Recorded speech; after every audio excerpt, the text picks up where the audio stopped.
Good morning. I'm going to kind of shift to the other parts of a kind of a typical stress CMR exam, the ischemia and late gadolinium enhancement. These are my disclosures. So I think there's been a significant change in the guidelines that have happened over the last few years when it comes to the assessment of coronary disease.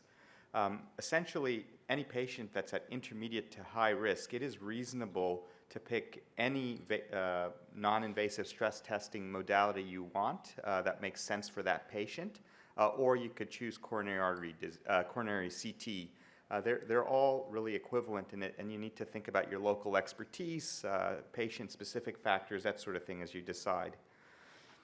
Similarly, the ESC guidelines also suggest that as your pretest probability of coronary disease goes up, you should really preferentially be considering ischemic testing over coronary CT.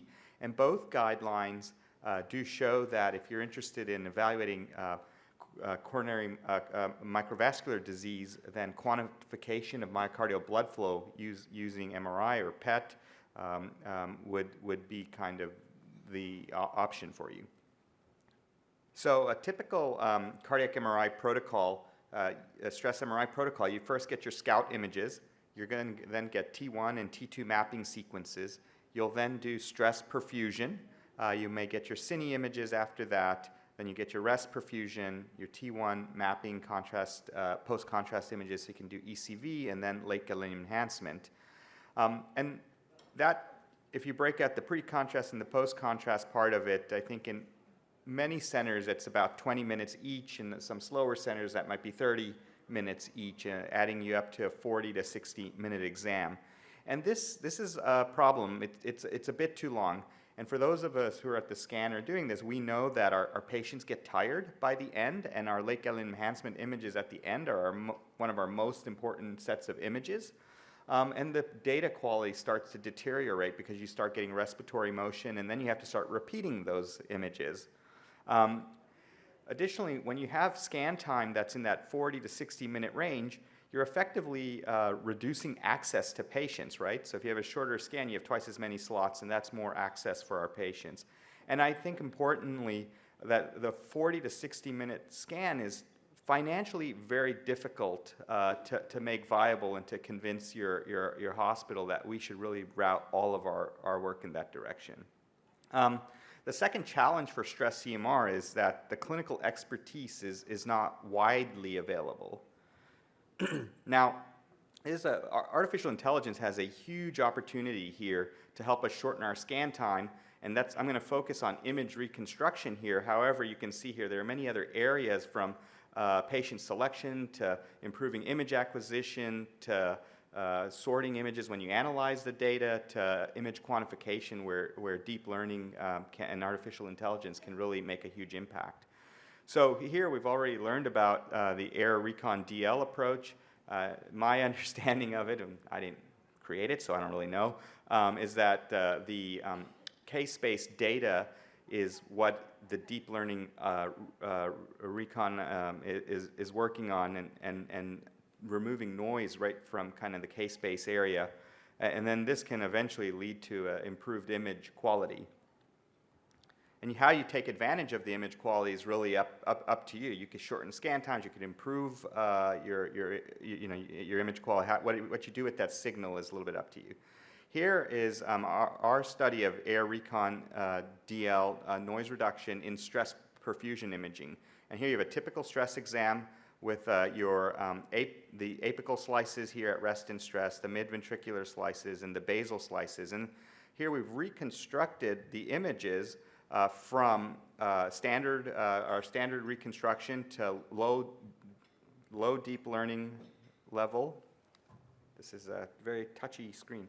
Okay, the low Air Recon DL to medium and high. And you can see how the noise is being removed from the image, and you can easily appreciate how the image quality is improving as you go from standard reconstruction up to high DL, or at least a medium DL. Now here's kind of a zoomed in image to help you appreciate the improved image quality you can appreciate on the left. No one would argue that there's a perfusion defect on the left-hand side. You can see them both.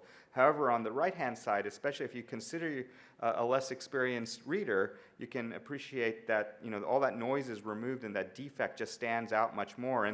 And you may have missed that thinned inferolateral wall perfusion defect on the routine reconstruction, but it's clearly even more pronounced on the deep learning noise reduction. Now here, looking at how did this impact the interpreter, and we created a Likert score similar to the one we just saw between 0 and 5, and had 2 readers analyze all these images, and you can see at either 1.5T or 3T, image quality improves as you go from low to medium to high air recon. The other kind of interesting thing is when you look at that medium air recon DL level, you can see that the 1.5T image quality is now behaving similarly to a 3T scanner. So I guess you got a free 3T upgrade. Here, now we also looked at what aspects of the image quality were improving. Of course, SNR was significantly improving. The whole thing is designed to do that. You can see a reduction in the artifacts.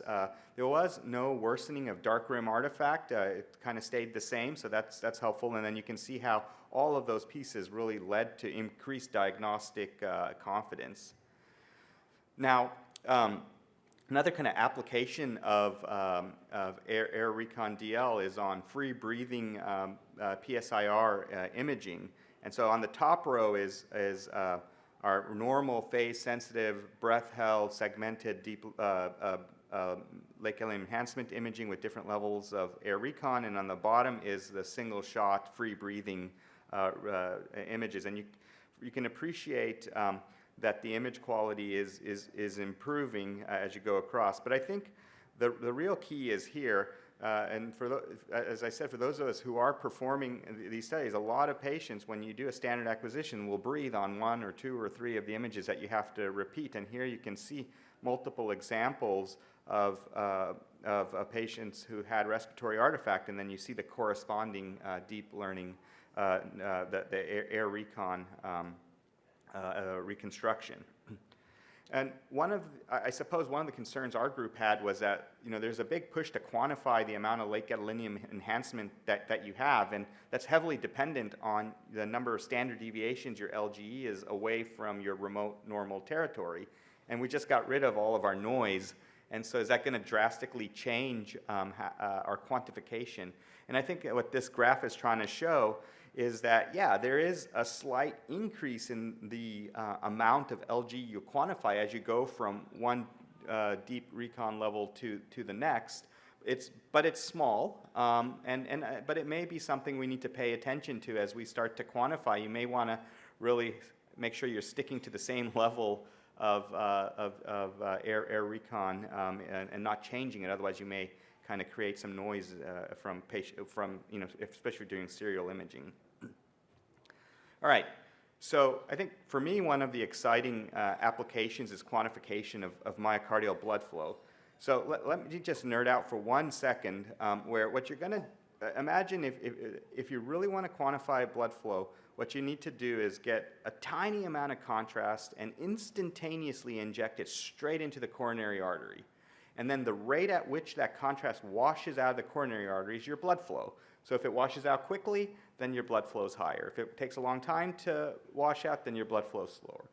Our problem is we're not injecting our contrast straight into the coronary artery. We're hopefully injecting it peripherally into the arm. And so what happens is that as your contrast first starts to arrive into your myocardium, it washes out like it's supposed to, but we can't see that because even more contrast is coming into the myocardium on the very next second, and as that contrast is washing out, we can't see that either because even more is coming in later on.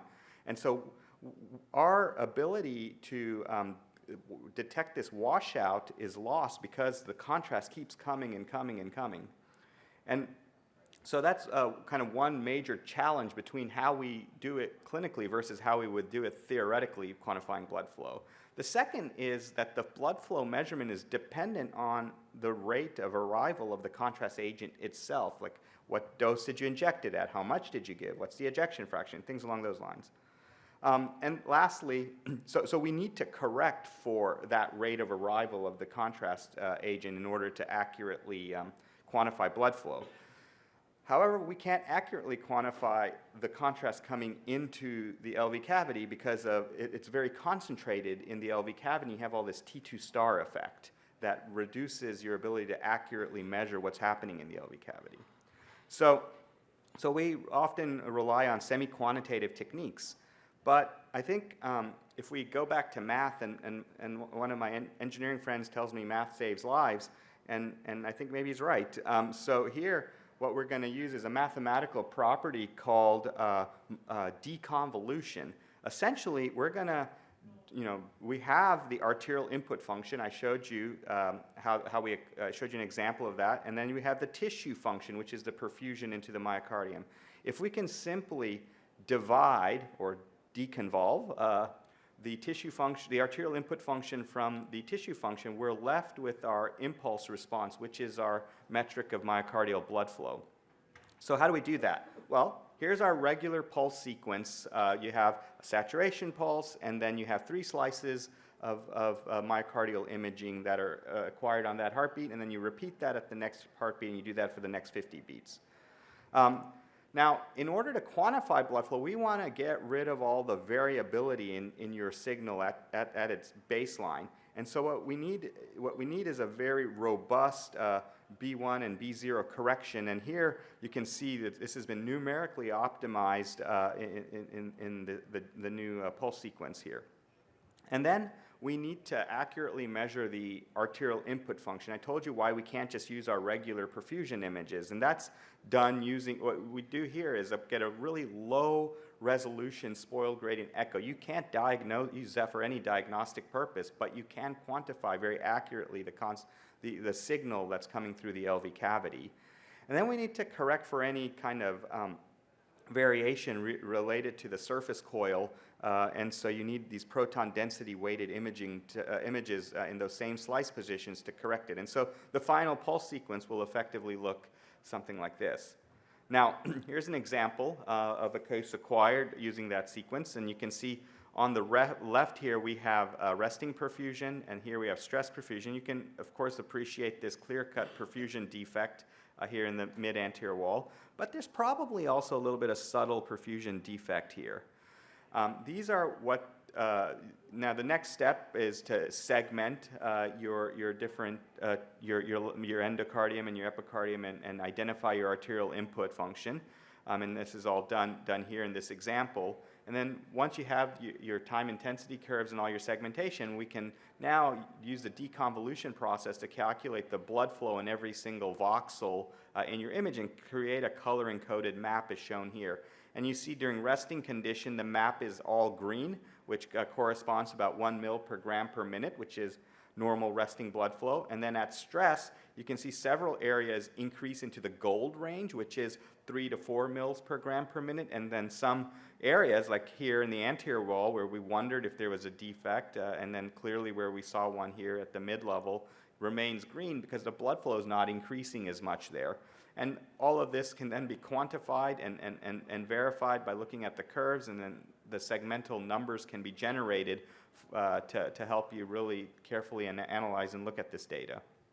Now, I've had the privilege of leading a multi-center study called the Assessment and Quantification of Myocardial Blood Flow. We call that the AQUA-MBF study.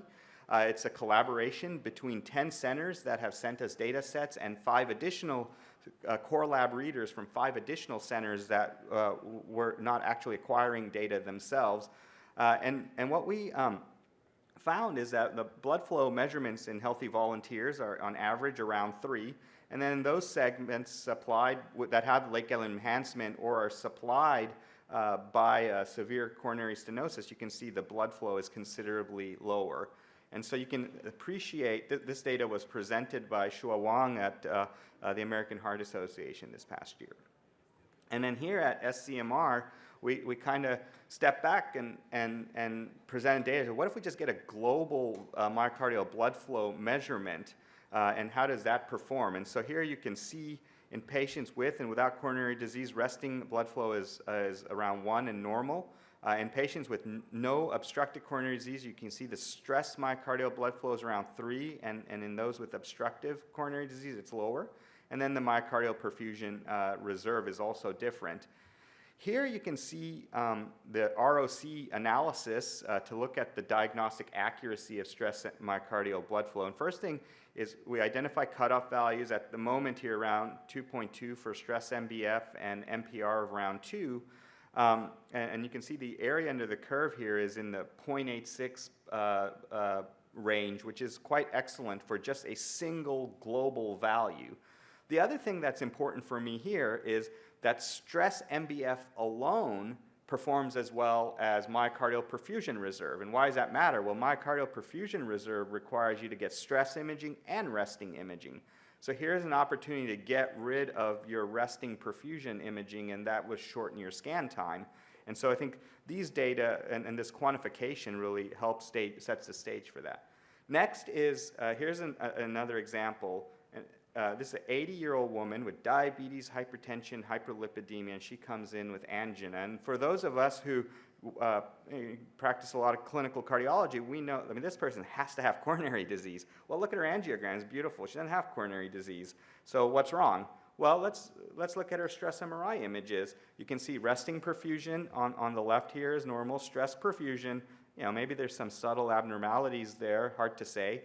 And then the quantification, if you look at just a stress MBF, you can see there's all these green areas where the blood flow is not increasing adequately. And when we quantify the numbers, we see that the stress myocardial blood flow numbers are all kind of borderline low, and the perfusion reserve is also low. And so what she actually has is coronary microvascular disease as the cause of her angina.